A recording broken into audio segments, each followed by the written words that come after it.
नमस्ते दोस्तों, आपके अपने YouTube channel mission for success पर आपका स्वागत है। और आज अपन डिस्कस कर रहे हैं रीट 2017 का पेपर। ये पेपर लेवल फर्स्ट का है और ये लेवल फर्स्ट की भाषा फर्स्ट में जो प्रश्न आए थे उन प्रश्नों का डिस्कस कर रहे हैं। तो आपकी तैयारी का सबसे महत्वपूर्ण हिस्सा है वो प्रीवियस पेपर्स को सॉल्व करना है, क्योंकि जो एग्जाम में प्रश्न बन रहे हैं वो प्रीवियस प्रश्नों के इर्द गिर्द ही नए प्रश्न बन रहे हैं। तो उन प्रश्नों को आप अच्छी तरीके से जांच करना है, चेक करना है और उन पे डिस्कस करना है। तो शुरू करते हैं आज का वीडियो। अपना पहला ही क्वेश्चन है, यानी ये 31 नंबर क्वेश्चन है। इससे पहले 30 क्वेश्चन साइकोलॉजी के थे। तो अपना ये हिंदी का पहला क्वेश्चन है, वह कितना सुंदर दृश्य है, वाक्य किस प्रकार का है। वाक्य से संबंधित है। 4 ऑप्शन दे रखे हैं, संदेहवाचक, विस्मयादिबोधक, संकेतार्थक और प्रश्नवाचक। चारों को आराम से देखना है। फिर अपना उत्तर कि संदेहवाचक, इसमें कोई संदेह नहीं हो रहा है, संकेत भी नहीं मिल रहा है, प्रश्नवाचक नहीं है क्योंकि इसके पीछे प्रश्न नहीं लगा हुआ है, तो पीछे बच गया विस्मयादिबोधक, यानी इसमें आश्चर्य हो रहा है, विस्मयादिबोधक है। तो वह ये शब्द आ रहे हैं, इस प्रकार के शब्द विस्मयादिबोधक या आश्चर्यचकित वाले होते हैं। तो इसका आंसर हो जाएगा 2। इसकी व्याख्या क्या दे रखी है, जिस वाक्य में हर्ष, शोक, घृणा एवं विस्मय 4 शब्द दे रखे हैं, आदि के भाव प्रकट होते हैं, विस्मयादिबोधक वाक्य कहलाते हैं। उपयुक्त वाक्य में विस्मय के भाव प्रकट हुए हैं, इसलिए इसका आंसर हुआ है 2, विस्मयादिबोधक। बिल्कुल सिंपल सवाल है। नेक्स्ट, फल को खूब पका होना चाहिए, वाक्य में अशुद्धि है। तो इसमें आपको हिंदी व्याकरण के सभी टॉपिक की जानकारी होगी, तो इस प्रश्न का उत्तर आप आराम से दे सकते हैं। इसका पहला है वचन संबंधी, पद क्रम संबंधी, कारक संबंधी और लिंग संबंधी। देखिए वचन संबंधी, एक वचन, बहुवचन, इसमें कोई इश्यू नहीं है। पद क्रम, यानी पदों का क्रम कंटिन्यू होना चाहिए, कर्ता कर्ता के बाद में कर्म, क्रम के बाद में क्रिया, तो ये भी सही है। नेक्स्ट है कारक, 1 मिनट इसको छोड़ते हैं। फिर लिंग संबंधी, लिंग में स्त्रीलिंग पुल्लिंग का कोई इश्यू नहीं है, तो पीछे बच गया कारक। अब कारक का देखिए, फल को खूब पका होना चाहिए, यहाँ को शब्द है वो मिस्टेक कर रहा है, फल खूब पका होना चाहिए, तो को कारक के अंदर आता है। तो आपका इसका आंसर हो जाएगा कारक संबंधी ये अशुद्धि है। व्याख्या दे रखी है, जब किसी गलत कारक विभक्ति के प्रयोग से वाक्य अशुद्ध हो जाए तब कारक संबंधी अशुद्धि मानी जाती है। उपयुक्त वाक्य में फल शब्द कर्ता के रूप में प्रयुक्त हुआ है, जबकि कारक चिन्ह को कर्म कारक के लिए प्रयुक्त होता है, कर्ता कारक के लिए हुआ है, इसलिए ये गलत है। नेक्स्ट, मुहावरे के प्रयोग से बने वाक्यों में से सही विकल्प चुनिए। पहला है, राम तो अपनी अक्ल का दुश्मन है। नेक्स्ट, उसकी मेहनत पर पानी फिर गया। नेक्स्ट, वह अपनी माँ की आंख का तारा चांद है। और नेक्स्ट है, तेरी शरारत से मेरी सांस में दम आ गया। अब क्या चुनना है आपको कि सही विकल्प कौन सा है, सही चुनना है। तो आप 4 ऑप्शन देखने के बाद वापस प्रश्न को देखिए कि प्रश्न कही क्या कह रहा है। तो सही क्या है, राम तो अपनी अक्ल का दुश्मन है, ये बिल्कुल सही है। नेक्स्ट, उसकी मेहनत पर पानी गिर गया नहीं, क्या होगा, फिर गया। वह अपनी माँ की आंख का चांद है, आंख का क्या होता है, तारा होता है। और तेरी शरारत से मेरी सांस में दम आ गया, दम नहीं आता है। तो ये 3 गलत है और सही क्या हो गया, राम तो अपनी अक्ल का दुश्मन है। तो जो गलत है वो पहले अपने निकालने को जरूरी है, गलत निकालते जाएंगे तो सही ऑटोमेटिक बच जाएगा। व्याख्या क्या दे रखी है कि इस वाक्य में अक्ल का दुश्मन होना मुहावरे का प्रयोग किया गया है, जिसका अर्थ होता है मूर्ख होना। नेक्स्ट है, संयोजक शब्द से जुड़े हुए एक से अधिक साधारण वाक्यों से बनने वाला वाक्य कहलाता है। मिश्र वाक्य, संयुक्त वाक्य, आश्रित वाक्य और प्रधान वाक्य। तो देखिए क्या है, संयोजक शब्द से जुड़ा हुआ होना चाहिए, तो उसमें प्रधान वाक्य तो नहीं होगा और आश्रित वाक्य भी नहीं होगा, ये दोनों वाक्य के ही भाग हैं। नेक्स्ट है, मिश्र वाक्य या संयुक्त वाक्य, दोनों में से कौन सा होगा, तो मिश्र वाक्य, एक प्रधान वाक्य होगा, दूसरा उस पर आश्रित वाक्य होगा। तो ये तीनों एक कैटेगरी हो गए, पीछे कौन सा बच गया, संयुक्त वाक्य। तो इसका आंसर हो जाएगा संयुक्त वाक्य।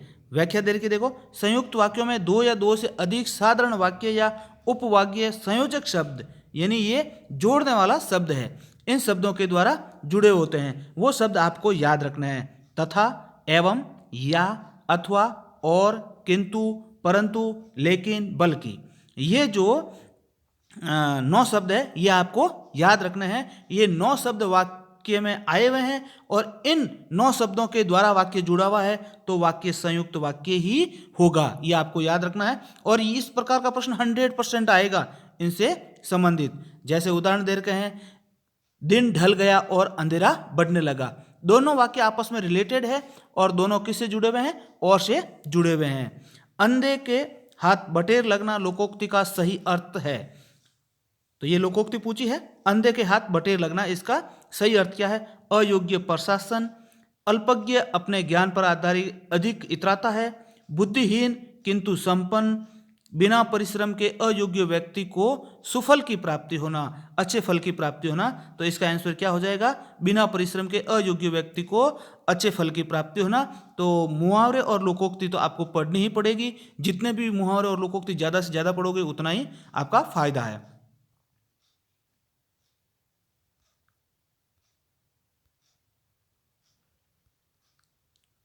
नेक्स्ट क्वेश्चन है अपना, संश्लेषण विधि में सिखाने की प्रक्रिया है।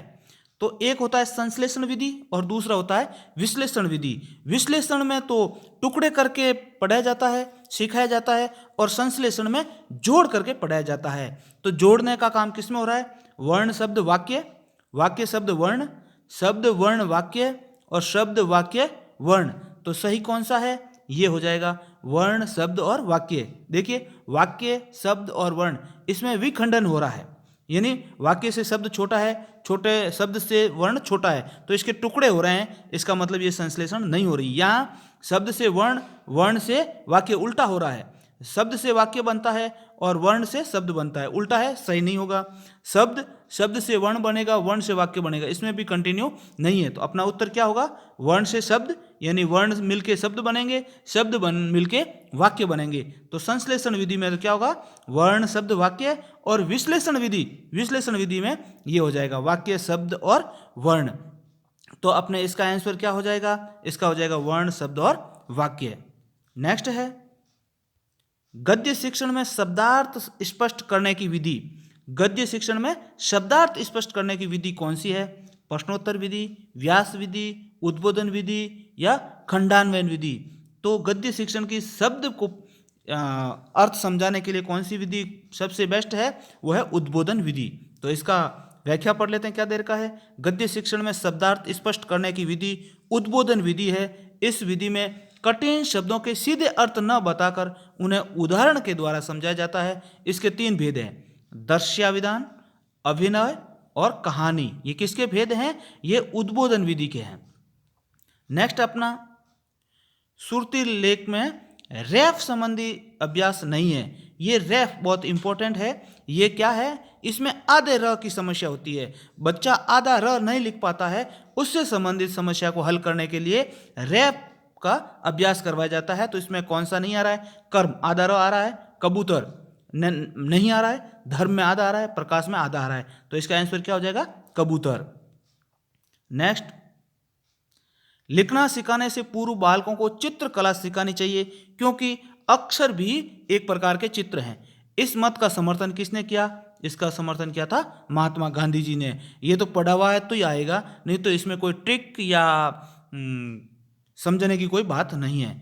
तो महात्मा गांधी भारत में बुनियादी शिक्षा के लिए जाने जाते हैं। ये भी इंपॉर्टेंट है। बुनियादी शिक्षा के महत्वपूर्ण प्रतिपादक कौन है? महात्मा गांधी। गांधी जी के अनुसार बालकों को लिखना सिखाने से पूर्व चित्र बनाना सिखाया जाना चाहिए, क्योंकि चित्र बनाने से बालक पेंसिल चलाना सीखता है और लिखने में भी रुचि लेने लगता है।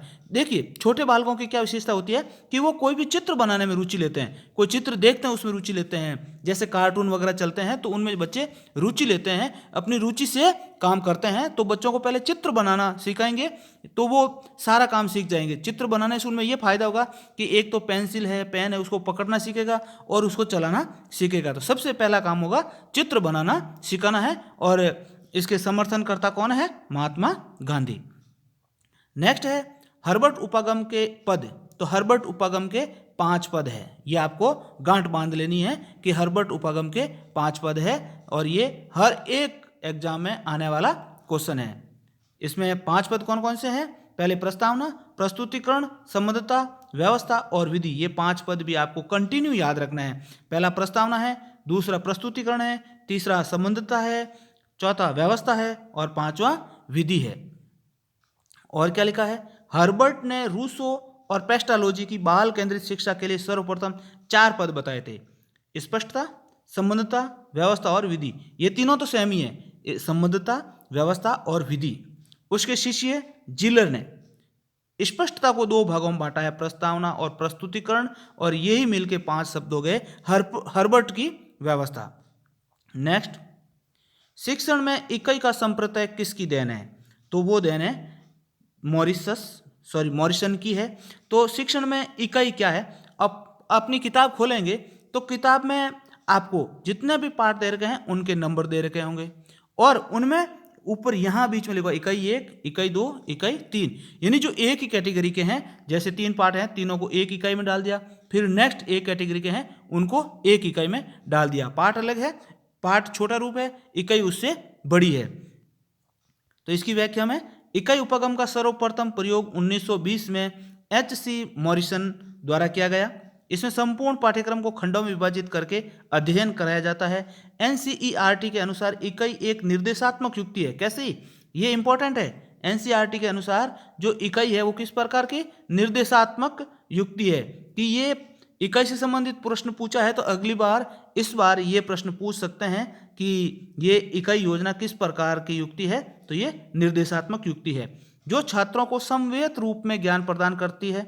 मॉरिसन ने इसके निम्न चरणों का उल्लेख किया है: जांच और अनुसंधान, जांच या अनुसंधान, इकाई या प्रस्तुतिकरण, आत्मीयकरण या क्रियान्वयन, सुव्यवस्थीकरण व अभिव्यक्तिकरण। कॉसबेल और काम्बेल ने इकाई के 2 पद स्वीकार किए हैं, पाठ्यवस्तु संबंधी और अनुभव संबंधी। थॉमस व रिस्क ने इसके 3 पद माने हैं: इकाई की प्रस्तावना, इकाई का विकास और पूर्ति। नेक्स्ट क्वेश्चन है, भाषाई कौशल का लिखित अभिव्यक्ति रूप है। भाषाई कौशल का लिखित अभिव्यक्ति रूप कौन सा है? सुनना, लिखने से कोई मतलब नहीं। उच्चारित करना, तो बोलने से संबंधित है। पढ़ना, लिखा हुआ पढ़ना है। लिखना यानी ये लिखित अभिव्यक्ति है। नेक्स्ट है, ढ का उच्चारण कौन से स्थान से होता है? तो कंठ तालु मूर्धा दंतव्य है, तो उसमें ढ का उच्चारण कहाँ हो रहा है? ढ का उच्चारण हो रहा है मूर्धा। और मूर्धा में ढ वर्ग के साथ और है, वो है री, र और स। इनका भी उच्चारण कहाँ से होता है? मूर्धा से होता है। नेक्स्ट, पाठ्य पुस्तक का अध्ययनात्मक पक्ष क्या है? जो अपनी पाठ्य पुस्तक होती है उसका अध्ययनात्मक पक्ष क्या? पुस्तक का आकार प्रकार, जिल्द, मुख पृष्ठ या प्राकथन। तो जो महत्वपूर्ण हिस्सा है वो है प्राकथन। अब देखिए इसकी व्याख्या पढ़ लेते हैं। क्या है कि प्राकथन लेखक द्वारा अपनी पुस्तक के संबंध में लिखा गया एक आवरण लेख होता है, कि लेखक पुस्तक के बारे में जो डिस्क्रिप्शन देता है वो क्या है? वो ही प्राकथन है। प्राकथन से हमें यह ज्ञात होता है कि हमें इस पुस्तक में अध्ययन के लिए क्या और किस तरह की सामग्री मिलने वाली है। जो पुस्तक का फ्रंट पेज होता है उसमें पूरा लेखक का पहले विवरण दिया जाता है कि इस पुस्तक के अंदर क्या क्या है, वो लेखक की तरफ से ही होता है, वो होता है प्राकथन। नेक्स्ट है, वैचारिक सामग्री है। निम्न में से वैचारिक सामग्री कौन सी है? संरचना, मूल विषय वस्तु, शब्दावली या व्याकरणिक। तो वैचारिक सामग्री है वो मूल विषय वस्तु होती है। वैचारिक सामग्री से अभिप्राय वह सामग्री जिस पर विचार करना आवश्यक है। पुस्तक में मूल विषय वस्तु वैचारिक सामग्री होती है। मूल विषय वस्तु पर विचार करके ही हम उसके कथ्य को समझ सकते हैं। नेक्स्ट है, दृश्य श्रव्य साधन है। तो दृश्य श्रव्य साधन कौन से हैं? चलचित्र, चित्र, चित्र विस्तारक या रेखा चित्र। इसमें एक दृश्य साधन होते हैं, एक श्रव्य साधन होते हैं और एक दृश्य श्रव्य साधन होते हैं, यानी जिसके अंदर दिखता भी है और सुनाई भी देता है। जो चित्र है वो चलता हुआ दिखाई देता है और उस चित्र के बारे में सुनाई भी देता है, तो वो क्या होगा? चलचित्र, जिसको अपन टीवी बोलते हैं। दृश्य में केवल उस उपकरणों से केवल अपन को सुनाई देगा और दृश्य में केवल उनसे दिखाई देगा, सुनाई नहीं देगा। और श्रव्य दृश्य में सुनाई भी देगा और दिखाई भी देगा, दोनों ही काम होंगे। नेक्स्ट अपना क्वेश्चन, नाटक का संबंध किस ज्ञानेंद्रिय से है? नाटक सब जानते हैं नाटक के बारे में, मुंह से, कान वो आंख से और आंख से। तो नाटक का संबंध कान और आंख से होता है, यानी आंख का काम देखना, कान का काम सुनना। तो नाटक में दोनों ही काम होते हैं, नाटक को देखना भी होता है और सुनना भी होता है। नेक्स्ट, सत्र की समाप्ति पर प्रयुक्त मूल्यांकन कौन सा होता है? इसको बोलते हैं वार्षिक परीक्षा। अपने लोकल लैंग्वेज वार्षिक परीक्षा बोलते हैं, लेकिन यहाँ नाम क्या है? नियोजनात्मक मूल्यांकन, निर्माणात्मक मूल्यांकन, निदानात्मक मूल्यांकन और संकलनात्मक मूल्यांकन। तो इसका आंसर होगा संकलनात्मक मूल्यांकन।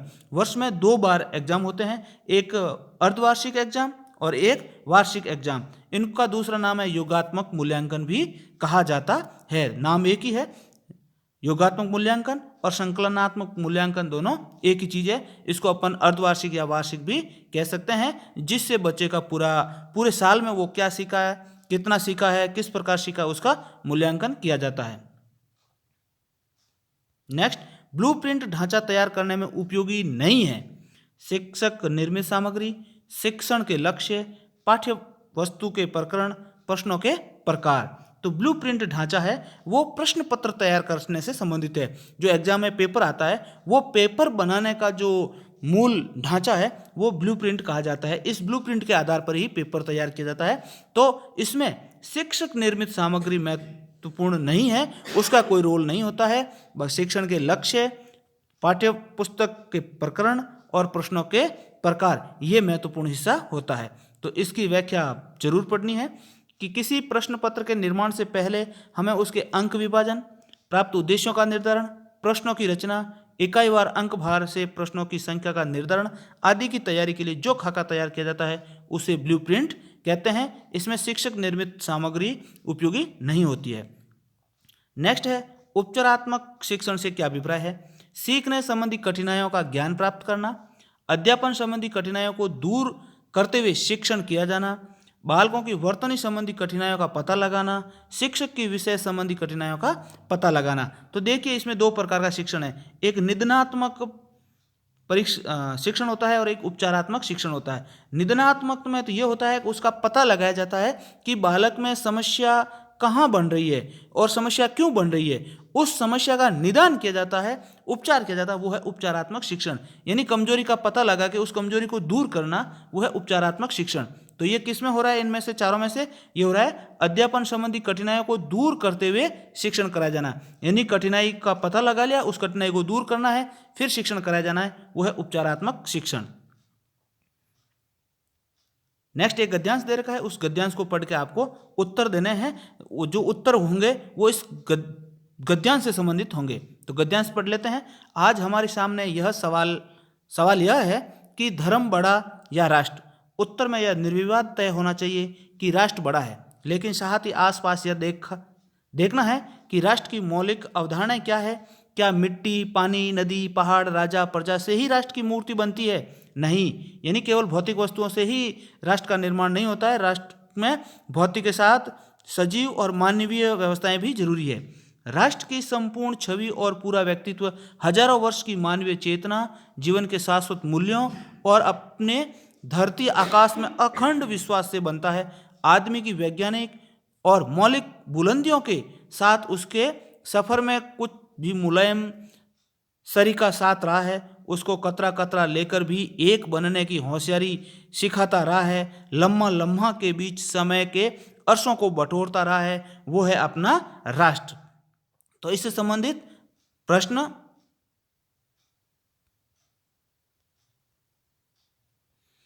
वह शब्द जिसमें 2 उपसर्गों का प्रयोग हुआ है। तो है तो गद्यांश का, ये शब्द गद्यांश से लिए गए हैं, लेकिन प्रश्न कहाँ से पूछा है? अपना उपसर्ग से पूछा है। निर्माण, निरीक्षक, निरंकुश और निर्विरोध। तो देखिए निर्माण में कोई उपसर्ग नहीं है, निरीक्षक निर प्लस इक्षक एक उपसर्ग है, निरंकुश में निर प्लस अंकुश एक उपसर्ग है, निर्विरोध निविरोध 2 उपसर्ग लगे हुए हैं। तो यही पूछा है कि 2 उपसर्ग किस में लगे हुए हैं। समझ में आ गया? इसका हो गया निर्विरोध। नेक्स्ट, नेम इनमें से जातिवाचक संज्ञा से भाववाचक संज्ञा का उदाहरण आपको ढूंढना है। तो इससे पहले मैंने संज्ञा पढ़ा रखी है, तो आप उस वीडियो को अच्छी तरीके से देखना कि किस तरीके से जातिवाचक से भाववाचक संज्ञा बन रही है। यानी उसमें एक जातिवाचक संज्ञा होगी और एक भाववाचक संज्ञा है। जैसे दानव दानवता, सर्व सर्वस्व, चतुर चतुराई, गाना गान। अब देखिए, दानव एक संज्ञा शब्द है जातिवाचक, यानी दानव से एक दानव समुदाय का पता चलता है, और दानवता यानी व्यक्ति के अंदर ये गुण होता है। सर्व ये जातिवाचक संज्ञा नहीं है, चतुर ये भी जातिवाचक संज्ञा नहीं है, गाना उसका गान है, वो भाववाचक संज्ञा नहीं है। तो इसके अकॉर्डिंग कौन सा आंसर हो गया? दानव दानवता। अब देखिए इसका व्याख्या पढ़ लेते हैं। दानव जातिवाचक संज्ञा है क्योंकि दानव शब्द से पूरे दानव समुदाय या दानव जाति का बोध होता है। दानवता एक मानव के अंदर दोष होता है। दानवता शब्द से जाति का बोध न होकर व्यक्ति के अवगुण का बोध होता है। भावों या गुण दोषों को देखा या छुआ नहीं जा सकता है, जबकि व्यक्तिवाचक एवं जातिवाचक संज्ञा के सभी उदाहरण ऐसे हैं जिन्हें हम छू सकते हैं, देख सकते हैं। तो ये महत्वपूर्ण है कि व्यक्तिवाचक और जातिवाचक संज्ञा का पता कैसे चलेगा कि शब्द देखकर अपन पहचान सकते हैं कि जिस शब्द को अपन देख सकते हैं, छू सकते हैं, वो जातिवाचक या व्यक्तिवाचक होगी, वो भाववाचक नहीं होगी। जिसको देख या छू नहीं सकते हैं वो 100% जातिवाचक होगी, भाववाचक होगी। नेक्स्ट, मौलिक शब्द किस वाक्यांश के लिए प्रयुक्त हुआ है? यानी ये वन वर्ड है कि मौलिक शब्द से क्या अभिप्राय है। मूल रूप से मिलाकर बनाया गया शब्द, मूल जो किसी की नकल ना हो, मूल में विश्वास करना, मूल शब्द की स्थापना। ये पढ़ा हुआ है तो सही होगा, नहीं तो नहीं कर सकते हैं। इसका आंसर हो जाएगा मूल जो किसी की नकल नहीं कर रही हो या नकल नहीं की गई हो। नेक्स्ट है, इनमें से आकाश का सही पर्यायवाची शब्द है सर, वासव, व्योम और उत्पल। तो आकाश का क्या होगा? व्योम। सर है वो तालाब का है, वासव है वो श्री कृष्ण का है, उत्पल है वो है कमल का पर्यायवाची, और व्योम है वो आकाश का। यही अपन को पूछा है तो इसका उत्तर हो जाएगा 3 नंबर। नेक्स्ट, आसपास शब्द में कौन सा समास है? तो आसपास शब्द है उसमें द्वंद्व समास है। आसपास यानी ये जो आस शब्द है इसका कोई महत्वपूर्ण अर्थ नहीं है, और ये पास है इसका अर्थ है। तो इस आस शब्द लगने से इस पास वाले शब्द की अपने को और अधिक अर्थ स्पष्ट रूप से समझ में आ रहा है, इसलिए ये शब्द आ रहे हैं आसपास, और इसमें द्वंद्व समास है। नेक्स्ट, एक और पैराग्राफ दे रखा है और इसी पैराग्राफ से 5 प्रश्न पूछे गए हैं। शिक्षा बहुत व्यापक शब्द है, उसमें सीखने योग्य अनेक विषयों का समावेश हो सकता है। पढ़ना लिखना भी उसी के अंतर्गत है। इस देश की वर्तमान शिक्षा प्रणाली अच्छी नहीं है, इस कारण यदि कोई स्त्रियों को पढ़ाना अनर्थकारी समझे तो उसे उस प्रणाली का संशोधन करना या कराना चाहिए। खुद पढ़ने लिखने को दोष न देना चाहिए। लड़कों की शिक्षा प्रणाली कौन सी बड़ी अच्छी है, प्रणाली बुरी होने के कारण क्या किसी ने यह राय दी है कि सारे स्कूल और कॉलेज बंद कर दिए जाएं? आप खुशी से लड़कियों और स्त्रियों की शिक्षा प्रणाली का संशोधन कीजिए। उन्हें क्या पढ़ना चाहिए, कितना पढ़ना चाहिए, किस तरह की शिक्षा देना चाहिए और कहाँ पर देना चाहिए, घर में या स्कूल में, इन सब बातों पर बहस कीजिए। जी में आवे सो कीजिए, पर परमेश्वर के लिए यह न कहिए कि स्वयं पढ़ने लिखने में कोई दोष है, वह अनर्थकर है, वह अभिमान का उत्पादक है, वह ग्रह सुख का नाश करने वाला है। ऐसा कहना 16 आने मिथ्या है। अब इनके प्रश्न है पैराग्राफ से संबंधित। अनर्थकारी शब्द का क्या अभिप्राय है? विपरीत अर्थ करने वाला, अमौद्रिक अर्थ वाला, विशिष्ट अर्थ करने वाला और अनिष्ट करने वाला। तो देखिए आपको ये अनर्थकारी शब्द दिख रहा है, आपको इन चारों में से आंसर कौन सा ढूंढना है जो इस पैराग्राफ के अंदर आया है, वो अर्थ ढूंढना है, ना कि अपने मन से अर्थ निकालना है। नहीं, तो इस पैराग्राफ में क्या आया है? अनिष्ट करने वाला। अनर्थ कर है, वह अभिमान का उत्पादक है, वह सुख दुख का नाश करने वाला आया, यानी अनिष्ट करने वाला है। नेक्स्ट, इनमें से कौन सा पुल्लिंग के रूप में प्रयुक्त हुआ है? यह शब्द पैराग्राफ के अंदर शामिल है। शिक्षा, अच्छी, बहस, अभिमान, इन शब्दों को वापस आप पैराग्राफ में देखिए। इनमें से पुल्लिंग कौन सा शब्द आ रहा है? वो है अभिमान। बाकी वाले सारे स्त्रीलिंग में आ रहे हैं। नेक्स्ट है, इनमें से कौन सा युग्म सही है? गो, गोएं, ग्रह, ग्रहें, स्कूल, स्कूलें, अनेक, अनेकों। तो ये एक वचन और बहुवचन के समूह दे रखे हैं, इनमें से कौन सा सही है? तो गो, गोएं सही है, स्कूल, स्कूलें सही है, दोनों ही सही है। ग्रह, ग्रह का बहुवचन होगा ग्रहों, और अनेक खुद में ही बहुवचन शब्द है। नेक्स्ट, अध्यापक कक्षा में पढ़ा रहा होगा वाक्य में कौन सा काल है?